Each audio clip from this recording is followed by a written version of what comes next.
Hi, my name is Finley Cochran, and welcome to this tutorial on how to write characters 101. Step 1. Have a plot in mind.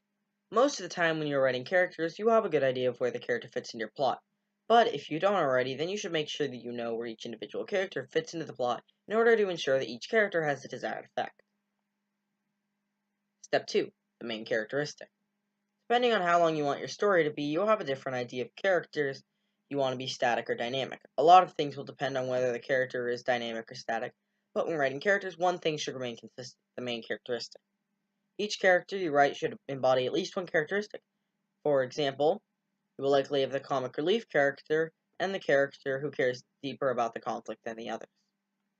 Step 3. The exposit. Most of the time, the protagonist is the eyes in which the audience views things, so you often throw a lot or even too much exposition at them.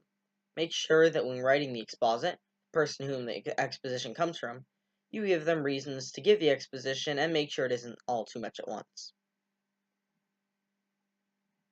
Step 4. Interaction. Remember when writing characters that all characters have an opinion on another character, and that you need to be able to reflect that within your script and story. Step 5. Set your character's boundaries. Before you start writing, lay out how far each character is willing to go in order to accomplish their goal. For example, in the movie Captain America Winter Soldier, the character of Steve Rogers is not willing to abandon his fellow soldiers in order to complete a mission, but the character Natasha Romanoff is willing to do whatever it takes to complete her mission. Step 6. Set their arc. If your character will be a dynamic one, then make sure you know ahead of time where you want them to start and end in the story, both physically and mentally wise. Remember PICAB.